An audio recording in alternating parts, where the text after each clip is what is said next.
And they all have offices right outside the Oval Office. You have a real collection, and I'm told here he is. The elevator has opened.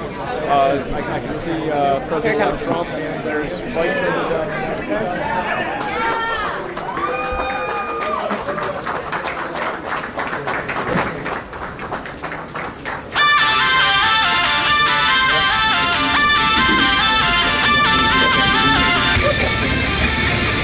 Good morning. Thanks for being here.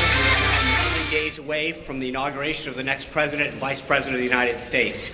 It's an opportunity to be here today to allow the President-elect to take your questions. After the President-elect makes some remarks, he will introduce Ms. Sherry Dillon, a prominent attorney in Washington, D.C. with the prestigious firm of Morgan Lewis, who structured the agreements pursuant to the President's business arrangement, and she will give brief remarks. Before we start, I want to bring your attention to a few points on the report that was published in BuzzFeed last night. It's frankly outrageous and highly irresponsible for a left-wing blog that was openly hostile to the President-elect's campaign to drop highly salacious and flat-out false information on the internet just days before he takes the oath of office. According to BuzzFeed's own editor, there are some serious reasons to doubt the allegations in the report. The executive editor of the New York Times also dismissed the report by saying it was, quote, totally unsubstantiated, echoing the concerns that many other reporters expressed on the internet. The fact that BuzzFeed and CNN made the decision to run with this unsubstantiated claim is a sad and pathetic attempt to get clicks. The report is not an intelligence report, plain and simple. One issue that the report talked about was the relationship of 3 individuals associated with the campaign. These 3 individuals, Paul Manafort, Michael Cohen, and Carter Page. Carter Page is an individual who the President-elect does not know and was put on notice months ago by the campaign. Paul Manafort has adamantly denied any of this involvement, and Michael Cohen, who is said to have visited Prague in August and September, did not leave or enter the United States during this time. We asked him to produce his passport to confirm his whereabouts and the dates in question, and there was no doubt that he was not in Prague. In fact, Mr. Cohen has never been in Prague. A new report actually suggests that Michael Cohen was at the University of Southern California with his son at a baseball game. One report now suggests that apparently it's another Michael Cohen. For all the talk lately about fake news, this political witch hunt by some of the media is based on some of the most flimsy reporting, and it's frankly shameful and disgraceful. With that, it is my honor to introduce the next Vice President of the United States, Mike Pence.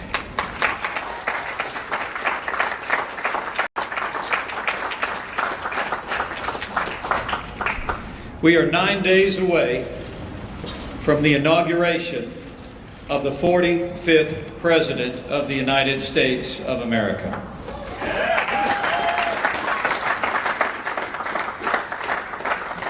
I'm profoundly honored and humbled that I will take the oath of office to serve as Vice President of the United States 9 days from today, but I'm even more honored to stand shoulder to shoulder with a new president who will make America great again.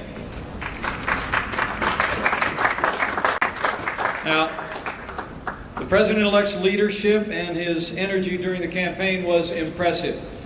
But as the chairman of the transition effort, I can assure the American people that his energy and his vision during the course of this transition has been even more inspiring. To see the way he has brought together men and women of extraordinary capability at a historic pace in this cabinet. 19 of the 21 cabinet officials have been announced. 9 committee hearings already scheduled, 7 more soon to go on the books in the next several days. And it is a compilation of men and women with an unprecedented caliber of leadership and background to help this administration move our nation forward. Perhaps that's why there's been such a concerted effort by some in the mainstream media to delegitimize this election and to demean our incoming administration. You know, I have long been a supporter of a free and independent press, and I always will be. But with freedom comes responsibility.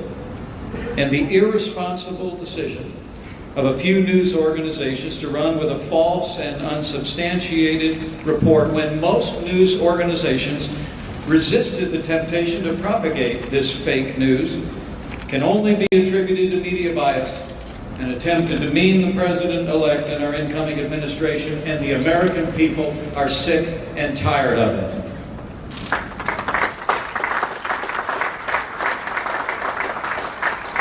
But today, we'll get back to real news, to real facts, and the real progress our incoming president has already made in reviving the American economy and assembling a team that will make America great again.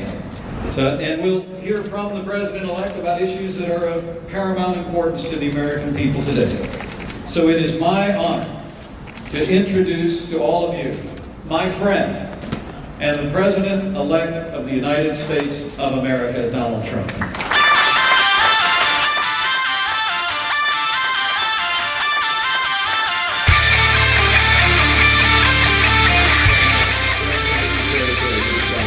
Because we used to give them on a almost daily basis. I think we probably maybe won the nomination because of news conferences, and it's good to be with you.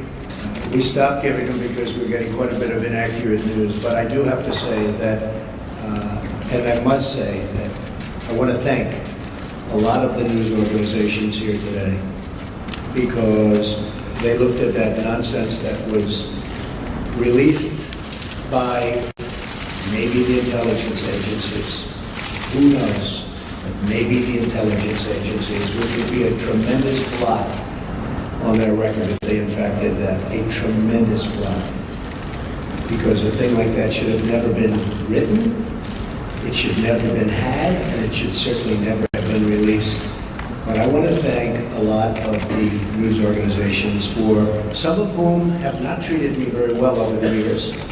A couple in particular, and they came out so strongly against that fake news and the fact that it was written about by primarily one group and one television station. So I just want to compliment many of the people in the room. I have great respect for the news and great respect for freedom of the press and all of that, but I will tell you there were some news organizations, with all that was just said, that were so professional, so incredibly professional, that I've just gone up a notch as to what I think. Okay? All right. We've had some great news over the last couple of weeks. I've been quite active, I guess you could say, in an economic way for the country. A lot of car companies are going to be moving in. We have other companies. Big news is going to be announced over the next couple of weeks about companies that are going to be building in the Midwest. You saw it yesterday, Fiat, Chrysler, big factory going to be built in this country as opposed to another country. Ford just announced that they stopped plans for a $1 billion plant in Mexico, and they're going to be moving into Michigan and expanding very substantially an existing plant. I appreciate that from Ford. I appreciate it very much from Fiat Chrysler. I hope that General Motors will be following, and I think they will be. I think a lot of people will be following. I think a lot of industries are going to be coming back. We have to get our drug industry coming back. Our drug industry has been disastrous. They're leaving left and right. They supply our drugs, but they don't make them here to a large extent. And the other thing we have to do is create new bidding procedures for the drug industry, because they're getting away with murder. Pharma has a lot of lobbies, a lot of lobbyists, and a lot of power. And there's very little bidding on drugs. We're the largest buyer of drugs in the world, and yet we don't bid properly, and we're going to start bidding, and we're going to save billions of dollars over a period of time. And we're going to do that with a lot of other industries. I'm very much involved with the generals and admirals on the airplane, the F-35. You've been reading about it. And it's way behind schedule and many billions of dollars over budget. I don't like that. And the admirals have been fantastic. The generals have been fantastic. I've really gotten to know them well. And we're going to do some big things on the F-35 program and perhaps the F-18 program.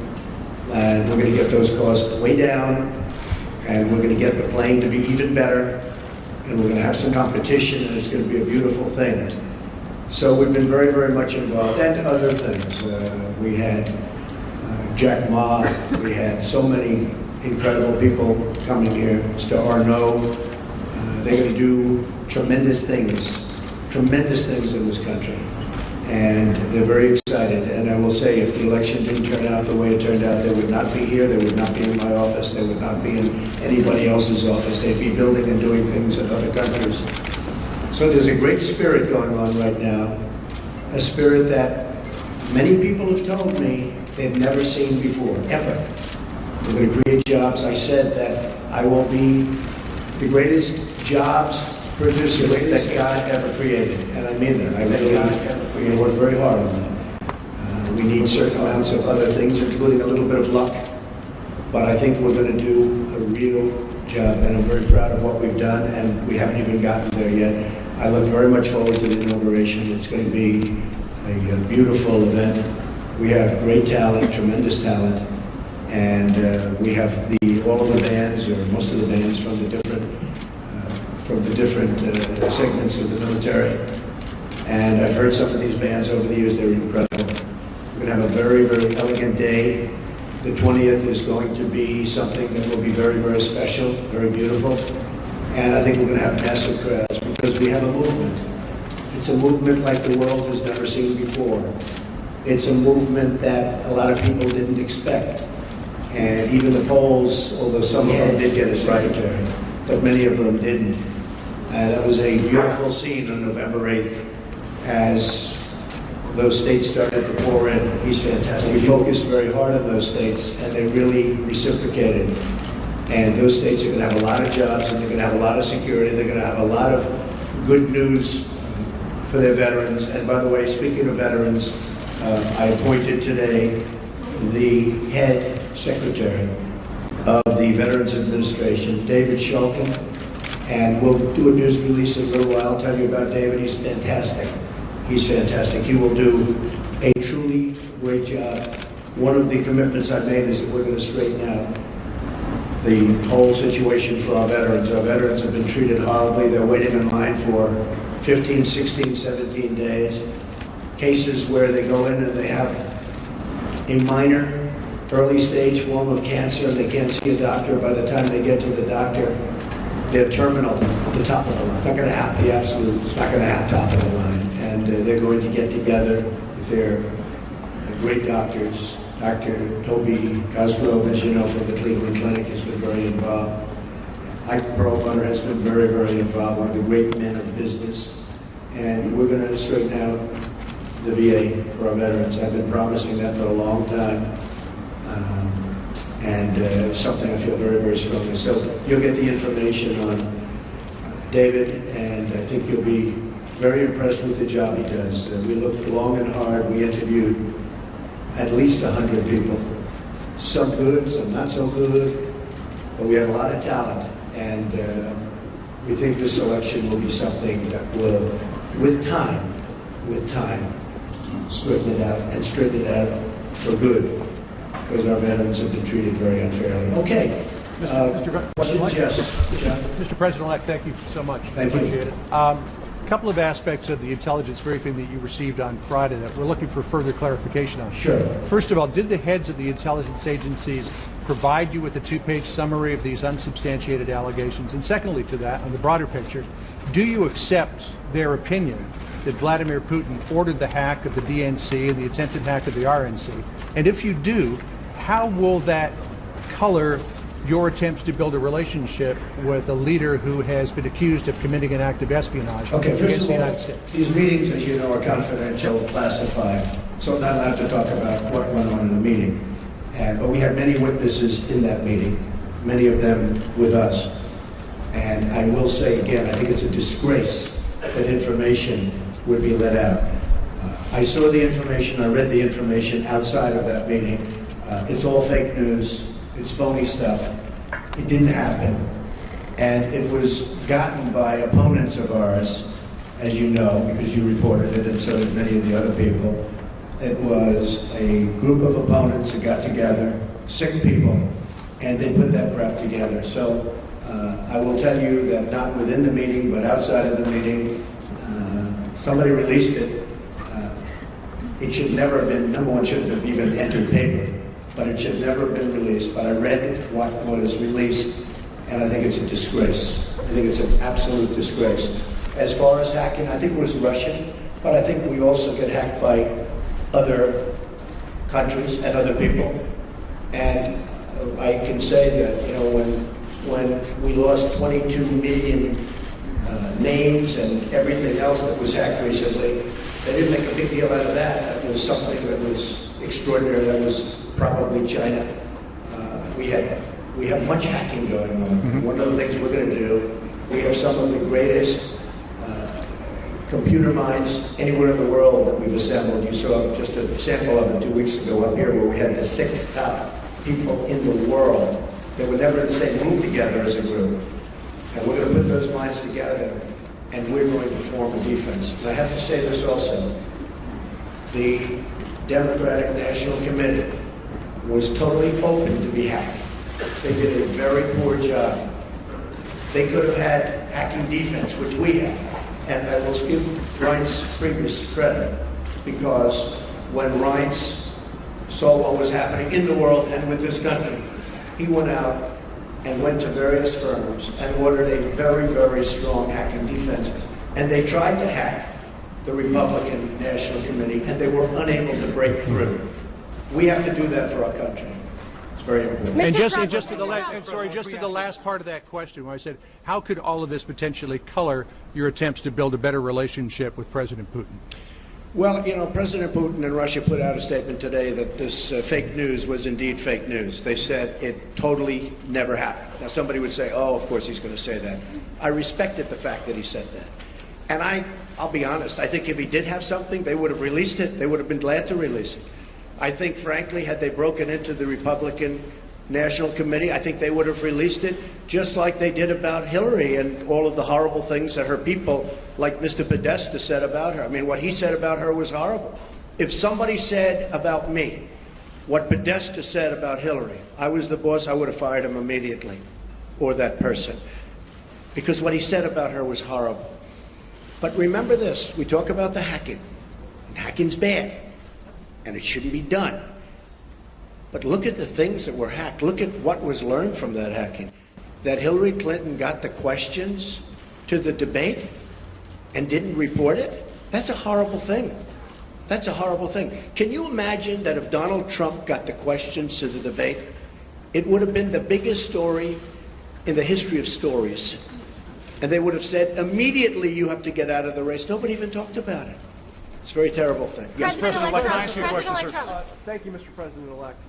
On that intelligence report, the second part of their conclusion was that Vladimir Putin ordered it because he aspired to help you in the election. Do you accept that part of the finding? And will you undo what President Obama did to punish the Russians for this, or will you keep it in place? If Putin likes Donald Trump, I consider that an asset, not a liability. Because we have a horrible relationship with Russia.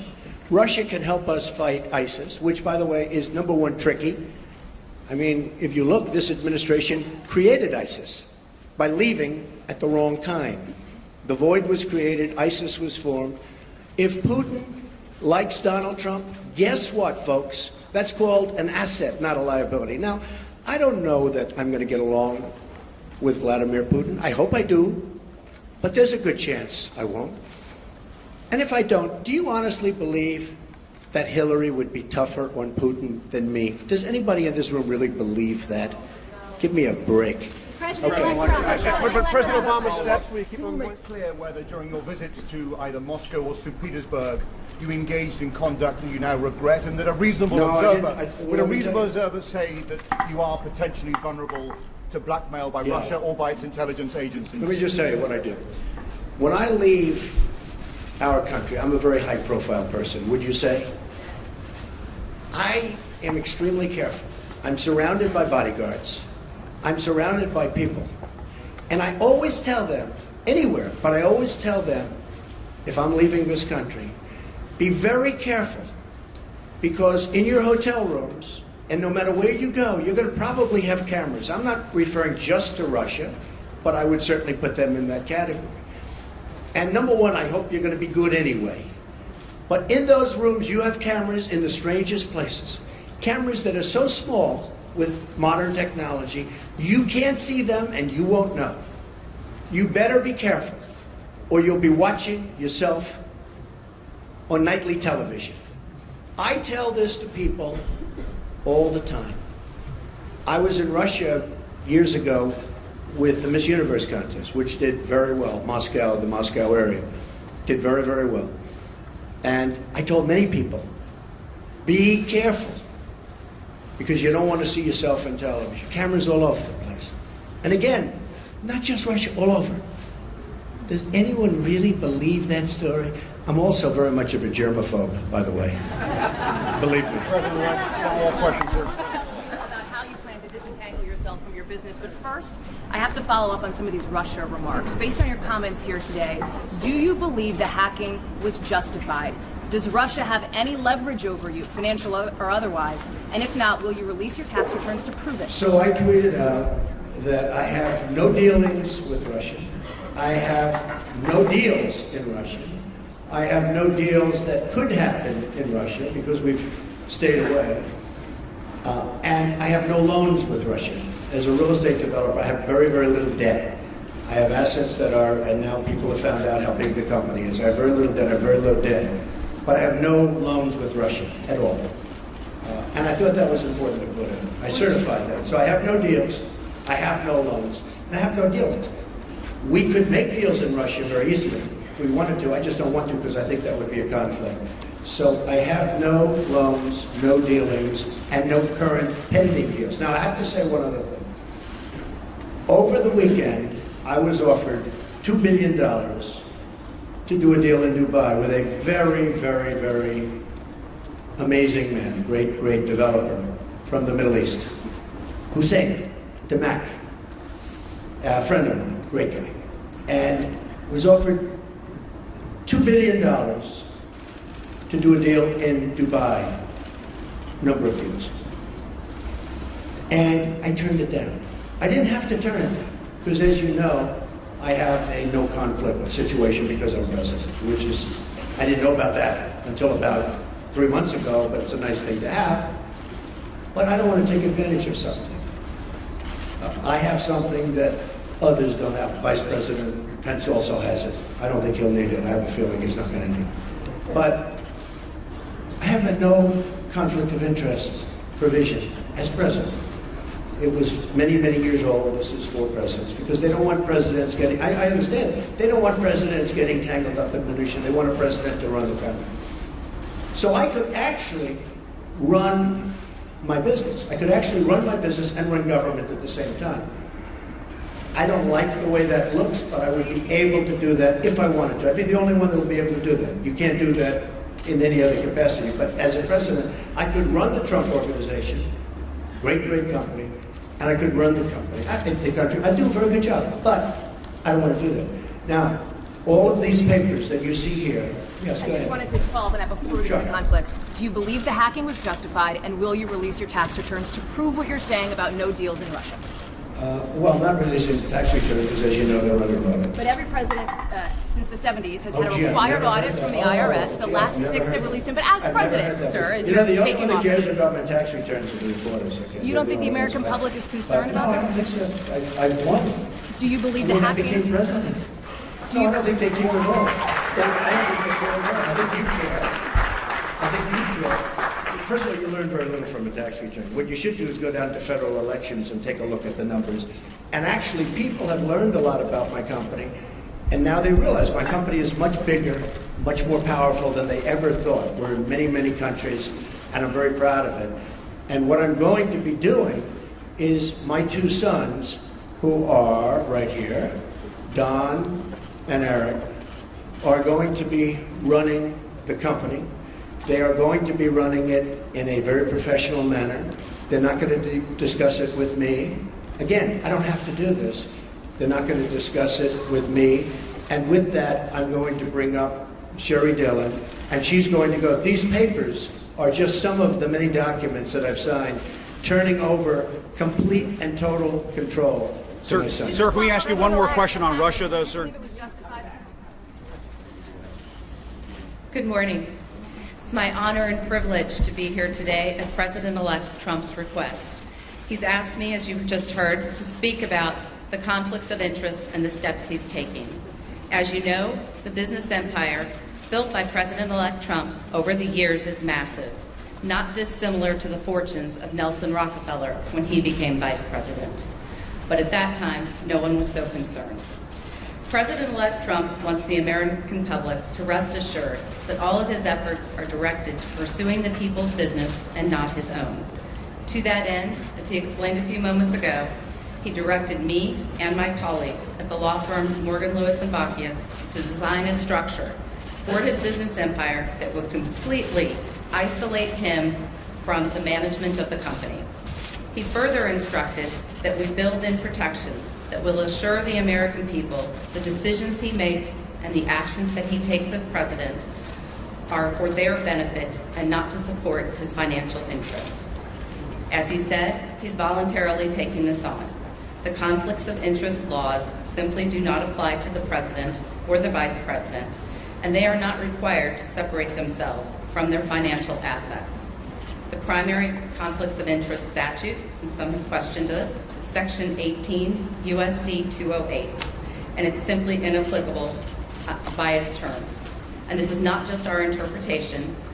It's Congress itself who made this clear in 1989 when it amended Section 18 U.S.C. 202 to state that, except as otherwise provided, the terms office and employee in Section 208 shall not include the president. Even so, President-elect Trump wants there to be no doubt in the minds of the American public that he is completely isolating himself from his business interests. He instructed us to take all steps realistically possible to make it clear that he is not exploiting the office of the presidency for his personal benefit. He also sought the guidance of individuals who are familiar with and have worked extensively in the fields of government ethics and constitutional law. Critical to the Morgan Lewis team is Fred Fielding, standing here to our side and with us today. And many of you have known him. He has served several presidents over the years, including serving as counsel to Presidents Ronald Reagan and George W. Bush, as well as serving on President George H.W. Bush's Commission on Federal Ethics Law Reform, and he also held the position of Vice Chair of the Ethics Resource Center. Mr. Fielding has been extensively involved with and approved this plan. He's here today to support the plan, and he will continue to provide guidance as the plan is implemented and as Eric, Don, along with others, take over management of the Trump Organization. I'm going to detail some of the extraordinary steps now that the President-elect is taking. First, President-elect Trump's investments in business assets, commonly known as the Trump Organization, comprising hundreds of entities, which again, if you all go and take a look at his financial disclosure statement, the pages and pages and pages of entities have all been or will be conveyed to a trust prior to January 20th. Here is just some of the paperwork that's taking care of those actions. Second, through the trust agreement, he has relinquished leadership and management of the Trump Organization to his sons, Don and Eric, and a longtime Trump executive, Alan Weisselberg. Together, Don, Eric, and Alan will have the authority to manage the Trump Organization and will make decisions for the duration of the presidency without any involvement whatsoever by President-elect Trump. Further, at the President-elect's direction, the trust agreement provides to ensure the Trump Organization continues to operate in accordance with the highest and legal ethics standards, an ethics advisor will be appointed to the management team. The written approval of the ethics advisor will be required for new deals, actions, and transactions that could potentially raise ethics or conflicts of interest concerns. President-elect Trump, as well as Don, Eric, and Alan, are committed to ensuring that the activities of the Trump Organization are beyond reproach and cannot be perceived to be exploitive of the office of the presidency. President-elect Trump will resign from all officer and other positions he holds with the Trump Organization entities. Further, in addition, his daughter Ivanka will have no further involvement with or management authority whatsoever with the Trump Organization. As she and Jared move their family to D.C., Ivanka will be focused on settling her children into their new homes and their new schools. The president-elect has also already disposed of all of his investments in publicly traded or easily liquidated investments. As a result, the trust will have two types of assets. First, it will hold liquid assets, cash, cash equivalents, and treasuries, and perhaps some positions in a government-approved diversified portfolio, one that is consistent with the regulations from the Office of Government Ethics. Second, the trust is going to hold his pre-existing, illiquid, but very valuable business assets, the ones that everyone here is familiar with. Trump-owned, operated, and branded golf clubs, commercial rental property, resorts, hotels, rights to royalties from pre-existing licenses of Trump marks, productions, and goods. So things like Trump Tower, Mar-a-Lago, all of his other business assets, 40 Wall Street, will all be in the trust. Through instructions in the trust agreement, President-elect Trump first ordered that all pending deals be terminated. This impacted more than 30 deals, many of which were set to close by the end of 2016. As you can well imagine, that caused an immediate financial loss of millions of dollars, not just for President-elect Trump, but also for Don, Ivanka, and Eric. The trust agreement, as directed by President Trump, imposes severe restrictions on new deals. No new foreign deals will be made whatsoever during the duration of President Trump's presidency. New domestic deals will be allowed, but they will go through a vigorous vetting process. The president-elect will have no role in deciding whether the Trump Organization engages in any new deal, and he will only know of a deal if he reads it in the paper or sees it on TV. Because any new deal could, and I emphasize could, be perceived as causing a conflict or as exploiting the office of the presidency, new deals must be vetted with the ethics advisor, whose role will be to analyze any potential transactions for conflicts and ethics issues. The ethics advisor will be a recognized expert in the field of government experts. Again, his role will be to scrutinize the new deals and the actions, and any new deal must receive written approval. To further reinforce the wall that we are building between President-elect Trump and the Trump Organization, President-elect Trump has ordered, through his trust agreement, to sharply limit his information rights. Reports will only be available and reflect profit and loss on the company as a whole. There will be no separate business-by-business accounting. Another step that President-elect Trump has taken is he created a new position at the Trump Organization, the position of Chief Compliance Counsel, whose responsibility will be to ensure that the Trump businesses, again, are operating at the highest levels of integrity and not taking any actions that could be perceived as exploiting the office of the presidency. He has also directed that no communications of the Trump Organization, including social media accounts, will reference or be tied to President-elect Trump's role as President of the United States or the office of the presidency. In sum, all of these actions, complete relinquishment of management, no foreign deals, ethics advisor approval of deals, sharply limited information rights, will sever President-elect Trump's presidency from the Trump Organization. Some have asked questions. Why not divest? Why not just sell everything? Form a blind trust. And I'd like to turn to addressing some of those questions now. Selling, first and foremost, would not eliminate possibilities of conflicts of interest. In fact, it would exacerbate them. The Trump brand is key to the value of the Trump Organization's assets. If President-elect Trump sold his brand, he would be entitled to royalties for the use of it, and this would result in the trust retaining an interest in the brand without the ability to assure that it does not exploit the office of the presidency. Further, whatever price was paid would be subject to criticism and scrutiny. Was it too high? Is there pay for play? Was it too much paid to curry favor with the president-elect?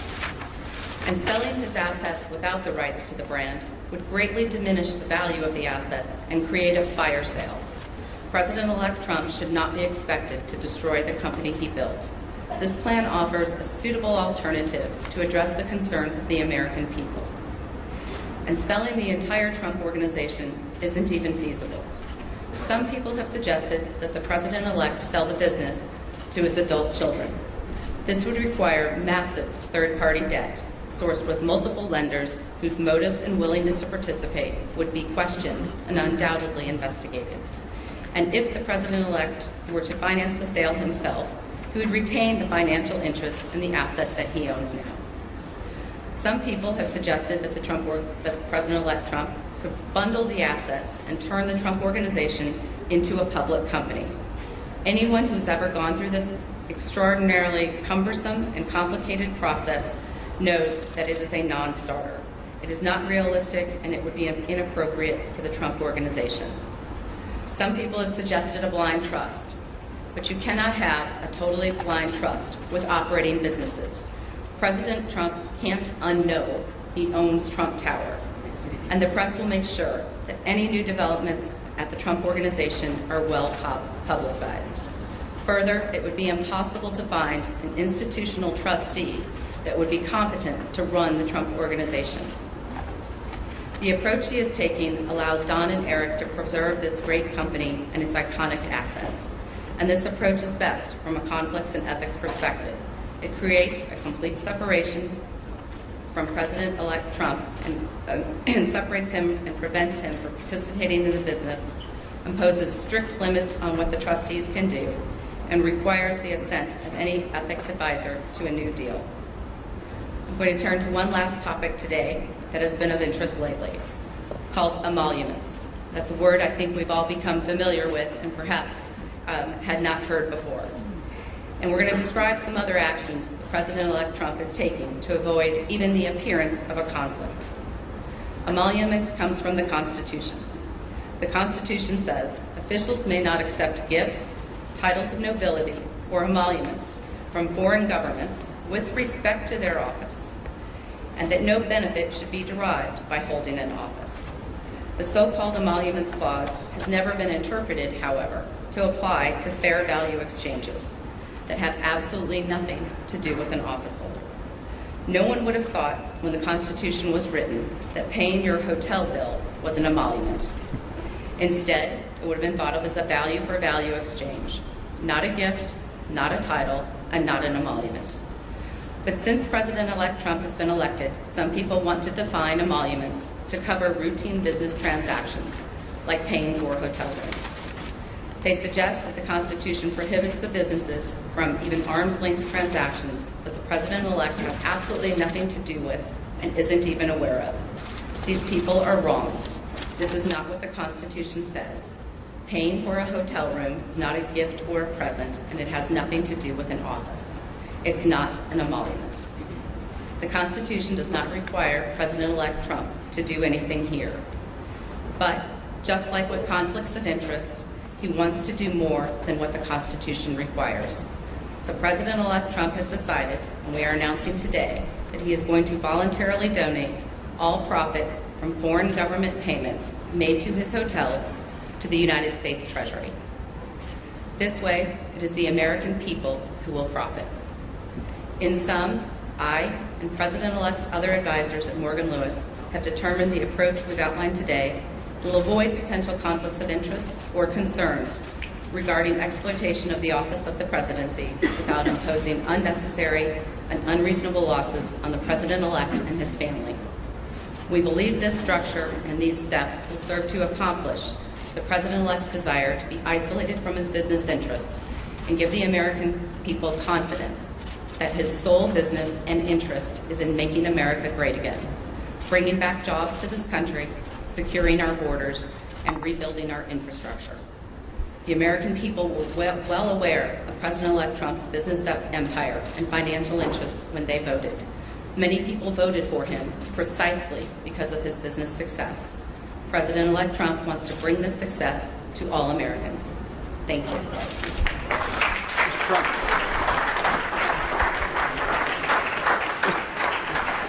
Mr. Trump. Mr. Trump, can we ask you? Mr. Trump, can we ask you some policy questions? Policy questions, sir. Trump, thank you, Mr. Trump. Trey Yanks with One American News. What is your response to your critics that say not only you but also your cabinet is filled with conflicts of interest And do you plan to set an example in the future to make sure that your cabinet and everyone throughout your administration? Good question. I really think that when you watch what's going on with what's happening in Hawaii, I was just watching as an example Rex Tillerson. I think it's brilliant what he's doing and what he's saying. I watched yesterday, as you know, our great senator who is going to be a great attorney general, and he was brilliant. And what people don't know is that he was a great prosecutor and attorney general in Alabama, and he was brilliant yesterday. So I really think that I think we have one of the great cabinets ever put together. And we've been hearing that from so many people. People are so happy. You know, in the case of Rex, he ran incredibly ExxonMobil. When there was a fine, he would get it. When they needed something, he would be there. A friend of mine who's very, very substantial in the oil business, Harold Hamm, big supporter, he said, there's nobody in the business like Rex Tillerson. And that's what we want. That's what I want to bring to government. I want to bring the greatest people into government because we're way behind. We don't make good deals anymore. I say it all the time in speeches. We don't make good deals anymore. We make bad deals. Our trade deals are a disaster. We have hundreds of billions of dollars of losses on a yearly basis. Hundreds of billions with China on trade and trade imbalance, with Japan, with Mexico, with just about everybody. We don't make good deals anymore. So we need people that are smart. We need people that are successful. And they got successful because, generally speaking, they're smart. And that's what I put. I'm very proud of the cabinet. I think they're doing very well. It's very interesting how it's going, but I think they're doing very, very well. Quick follow-up, sir, on Russia, sir. Thank you, Mr. President-elect. I wanted to ask a few questions on Obamacare. Yeah. Can you be specific on what guidance you're giving congressional Republicans on the timeline for repeal and replace, Sure. whether it needs to be simultaneous or a Finally, delay? Obamacare. I thought it was never going to be asked. I also wanted to ask you, though, if you have outlined a plan for what you want the replace package to look like. Would it guarantee coverage for those who have gotten health insurance through the current Obamacare law? You're going to be very, very proud, as not only the media and reporters, you're going to be very proud of what we put forth having to do with health care. Obamacare is a complete and total disaster. They can say what they want. They can guide you any way they want to guide you. In some cases, they guide you incorrectly. In most cases, you realize what's happened. It's imploding, as we said. Some states have over 100% increase. And 17, and I said this 2 years ago, 17 is going to be the bad year. It's going to be catastrophic. Frankly, we could sit back, and it was a thought from a political standpoint, but it wouldn't be fair to the people. We could sit back and wait and watch and criticize. And we could be a Chuck Schumer and sit back and criticize it, and people would come, they would come, begging to us, please, we have to do something about Obamacare. We don't want to own it. We don't want to own it politically. They own it right now. So the easiest thing would be to let it implode in 17, and believe me, we'd get pretty much whatever we wanted, but it would take a long time. We're going to be submitting, as soon as our secretary is approved, almost simultaneously, shortly thereafter, a plan. It'll be repeal and replace.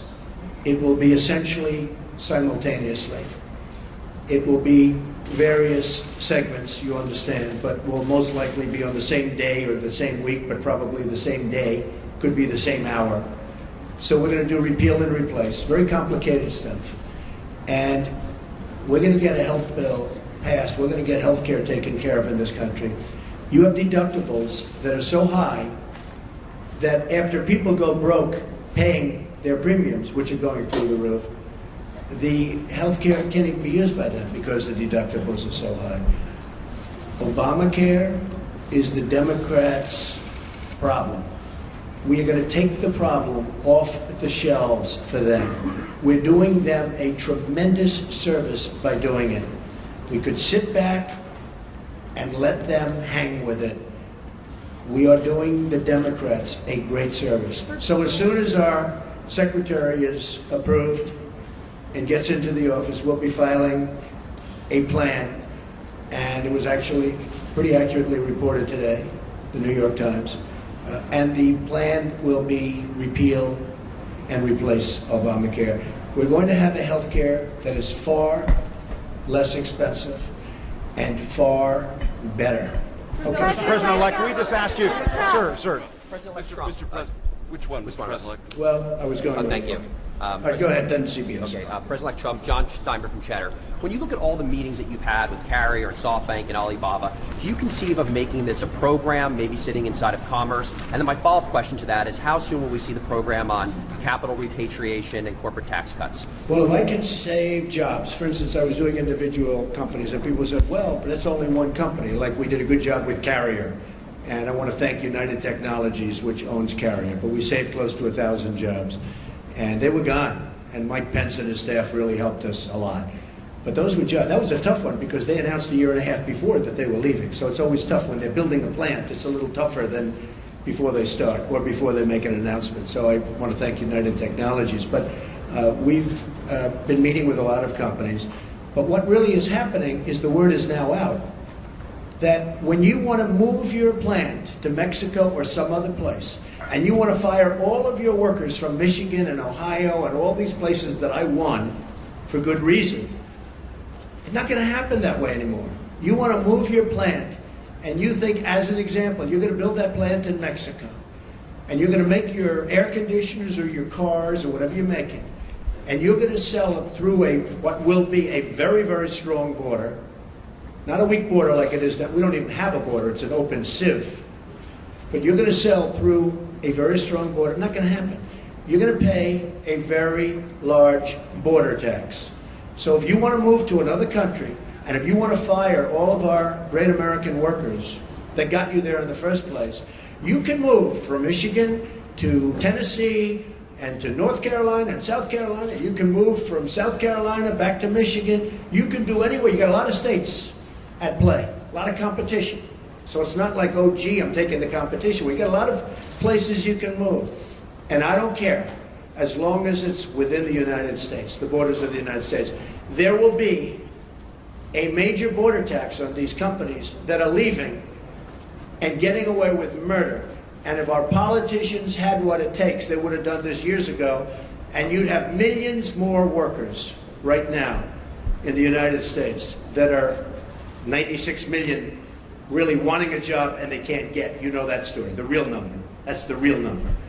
So that's the way it is. Okay, go ahead. Mr. President-elect, I have a question about the Supreme Court and the border security, but I also want you to ask you about something you said on Twitter this morning. Are we living in Nazi Germany? What were you driving at there? Do you have a problem with the intelligence community? And on the Supreme Court, what's your timeline? You said a while ago you were down to 4. Have you conducted those interviews yet? What's your timeline for nominating? And on the border fence, it now appears clear U.S. taxpayers will have to pay for it up front. What is your plan to get Mexico to pay for it? I got it. You have any more? That's it.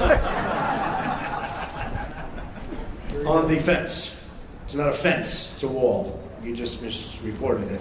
We're going to build a wall.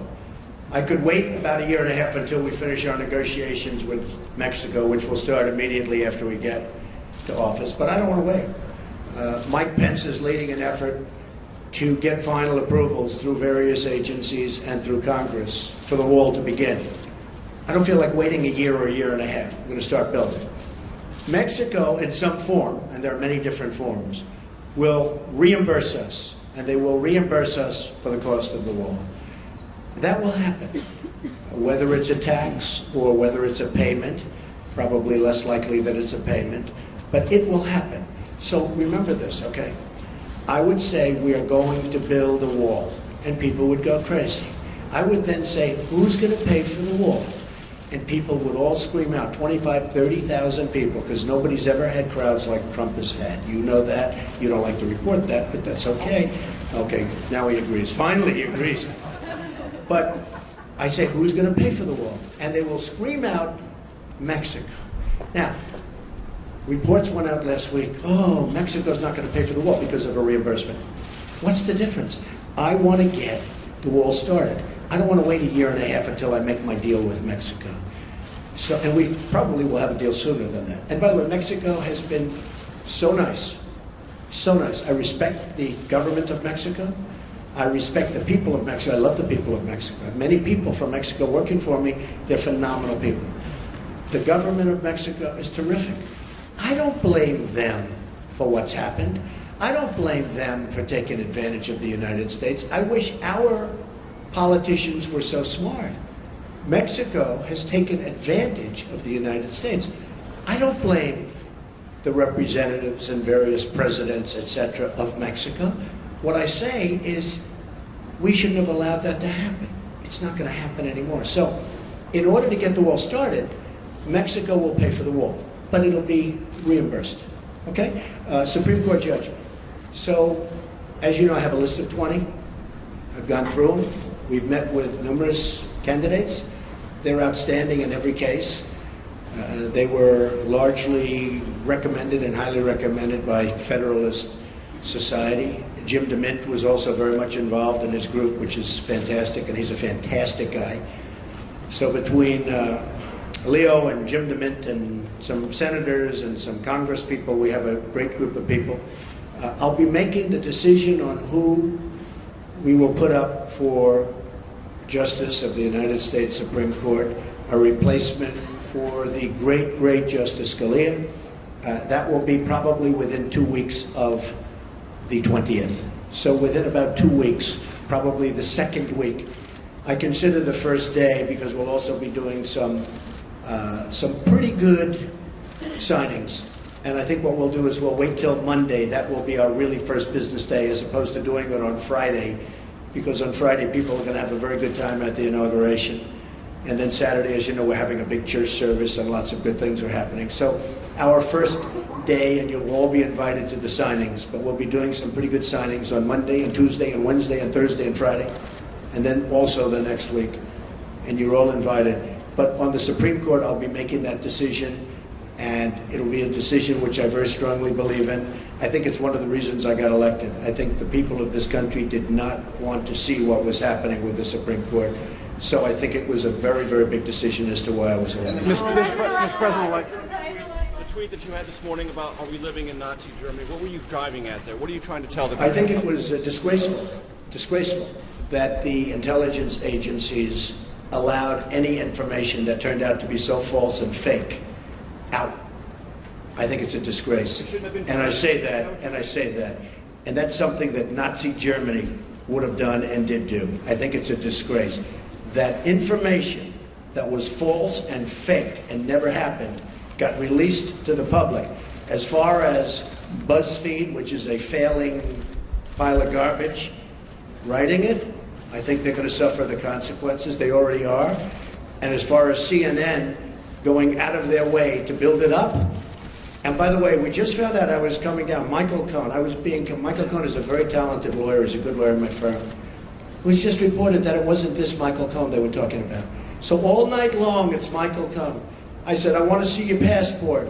He brings his passport to my office. I say, hey, wait a minute, he didn't leave the country. He wasn't out of the country. That Michael Cohen of the Trump Organization was in Prague. It turned out to be a different Michael Cohen. Sure. It's a disgrace what took place. It's a disgrace. And I think they ought to apologize to start with Michael Cohen. Sir, since you're attacking us, can you give us a question? Mr. President-elect. Mr. President-elect, since you are attacking our news organization, can you give us a chance? Your organization. You are attacking our news organization. Can you give us a chance to ask a question, sir? Go ahead. Sir, can you state, Mr. President-elect, can you state categorically, Mr. President-elect, can you give us a question? You're attacking us. Can you give us a question? Don't be rude. Can you give us a question? I'm not going to give you a question. Can you state categorically? You are fake news. Sir, go ahead. Can you state categorically that nobody... No, Mr. President-elect, that's not appropriate. Do you think President Obama went too far with the sanctions he put on Russia after the hacking? Do you think they're disproportionate? I don't say he went too far. And what will you roll them back? And what do you think of Lindsey Graham's plan to send you a bill for tougher ones? Plans to send me a bill for what? For tougher sanctions. I hadn't heard Lindsey Graham was going to do that. Lindsey Graham. I've been competing with him for a long time. He's going to crack that 1% barrier one day. I didn't realize Lindsey Graham's still at it. It's all right. I think Lindsey Graham's a nice guy, actually. I've heard that he's a nice guy, and I've been hearing it. Yeah, go ahead. Go ahead. You've been waiting. Go ahead. As far as we understand, the intelligence community... Stand up, please. Yeah, Ian Pannell from BBC News. Ian Pannell from BBC News. BBC News. It's BBC another News. beauty. Yeah, thank you. Thank you. As far as we understand it, the intelligence community are still looking at these allegations. It's false news, as you describe it. If they come back with any kind of conclusion that any of it stands up, that any of it is true, will you consider your position? Would you think there's that nothing they can come back with? Can you His decision to publish fake news and all the problems that we've seen throughout the media over the course of the election, what reforms do you recommend for this industry here? Well, I don't recommend reforms. I recommend people that are that have some moral compass. You know, I've been hearing more and more about a thing called fake news, and they're talking about people that go and say all sorts of things. But I will tell you, some of the media outlets that I deal with are fake news, more so than anybody. I could name them, but I won't bother. But you have a few sitting right in front of us. So they're very, very dishonest people.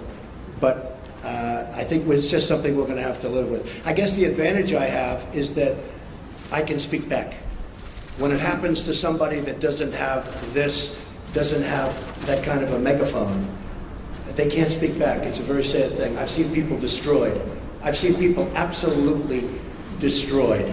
And I think it's very unfair. So all I can ask for is honest reporters. Yes. Mr. President, I just want to follow up on the questions about the U.S. intelligence community and be very clear about what you're saying. Do you trust your U.S. intelligence officials? And what do you say to foreign policy experts who say you're actually weakening national security by waging this war of words against that community?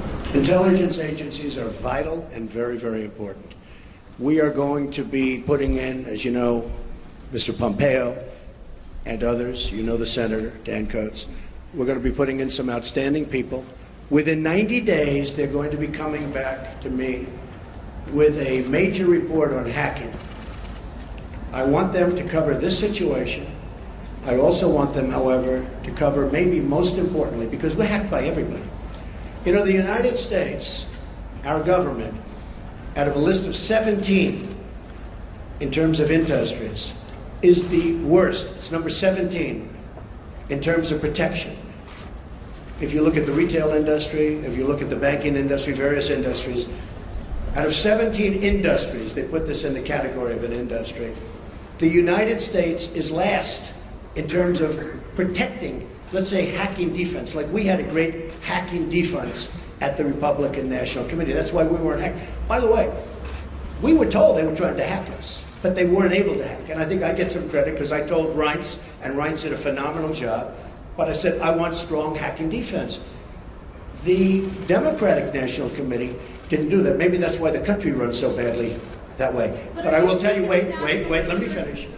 Within 90 days, we will be coming up with a major report on hacking defense. How do we stop this new phenomena, fairly new phenomena? Because the United States is hacked by everybody. That includes Russia and China and everybody. Everybody. Okay. But how President-elect Go ahead. Mr. President-elect, you said just now that you believe that Russia indeed was responsible for the hacking of the DNC and John Podesta's emails, etc. Well, Russia, but you know what? Could have been others also. But why did you spend weeks undermining the U.S. intelligence community before simply getting the facts and then making a public statement? Well, I think it's pretty sad when intelligence reports get leaked out to the press. I think it's pretty sad. First of all, it's illegal. You know, these are classified and certified meetings and reports. And I'll tell you what does happen. I have many meetings with intelligence, and every time I meet, people are reading about it. Somebody's leaking it out. So then I said, maybe it's my office. Maybe my office. Because I have a lot of people, a lot of great people. Maybe it's them. And what I did is I said, I won't tell anybody. I'm going to have a meeting, and I won't tell anybody about my meeting with intelligence. And what happened is I had my meeting. Nobody knew, not even Rona, my executive assistant for years, She didn't know. I didn't tell her. Nobody knew. The meeting was had. The meeting was over. They left. And immediately, the word got out that I had a meeting. So, I don't want that. I don't want that. It's very unfair to the country. It's very unfair to our country. What's happened? That report should have never, first of all, it shouldn't have been printed because it's not worth the paper it's written on. And I thank the New York Times for saying that. I thank a lot of different people for saying that. But I will tell you, that should never, ever happen. But okay. do you trust? Mr. President-elect, ABC News. Thank you, Mr. President-elect. Can you stand here today, once and for all, and say that no one connected to you or your campaign had any contact with Russia leading up to or during the presidential campaign? And if you indeed do believe that Russia was behind the hacking, what is your message to Vladimir Putin right now? He shouldn't be doing it. He won't be doing it. Russia will have much greater respect for our country when I'm leading it than when other people have led it. You will see that.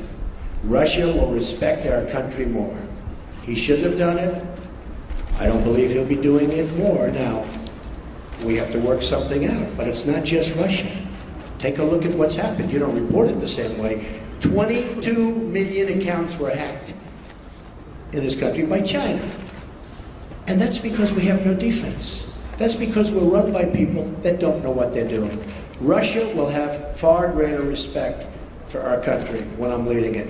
And I believe, and I hope, maybe it won't happen, it's possible, but I won't be given a little reset button like Hillary. Here, press this piece of plastic. Guy looked at her like, what is she doing? There's no reset button. We're either going to get along or we're not. I hope we get along, but if we don't, that's possible too. But Russia and other countries, including China, which has taken total advantage of us economically, totally advantage of us in the South China Sea by building their massive fortress. Total. Russia, China, Japan, Mexico, all countries will respect us far more than they do under past administrations. And to my first question, I want to thank everybody. So this is all, just so you understand, these papers, because I'm not sure that was explained properly, but these papers are all just a piece of the many, many companies that are being put into trust to be run by my two sons, and I hope at the end of 8 years I'll come back and I'll say, oh, you did a good job. Otherwise, if they do a bad job, I'll say, you're fired. Sir, you did not answer whether any of your associates were in contact with the Russians. Sir, you did not answer whether any of your associates were in contact with the Russians. Can you categorically deny that did not happen, sir? Can you categorically deny that did not happen, sir?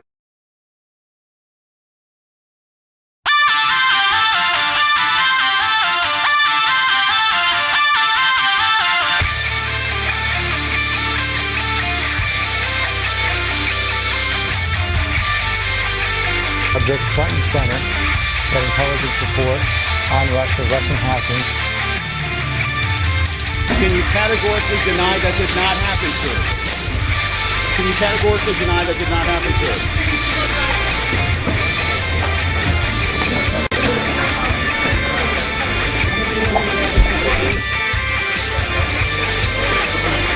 I saw that he had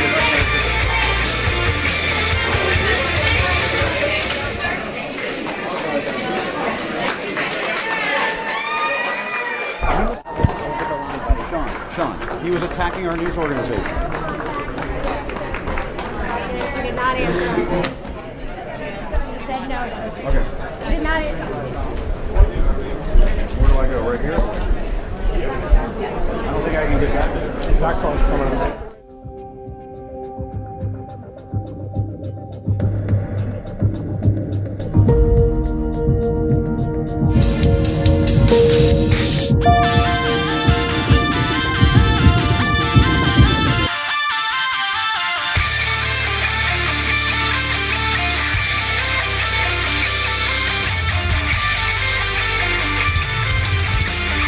Said for the first time, clearly, at least at one point, that he thinks Russia did it, although later in the press conference he added on again that maybe others were involved as well. Praised President Putin of Russia for the statement he put out today denying any involvement with this other dossier and putting President Putin on notice as well. In the end, a lot to sort through there.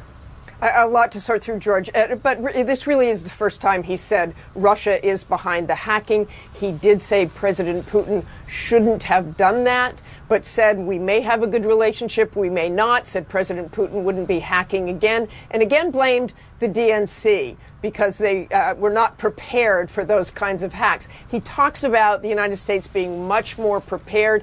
We don't really know whether he's talking about private companies. He's talking about the grid. Certainly he wants that reinforced. But some fairly strong words about Russia, certainly stronger than he has had before, and yet said others are hacking as well. China's hacking as well.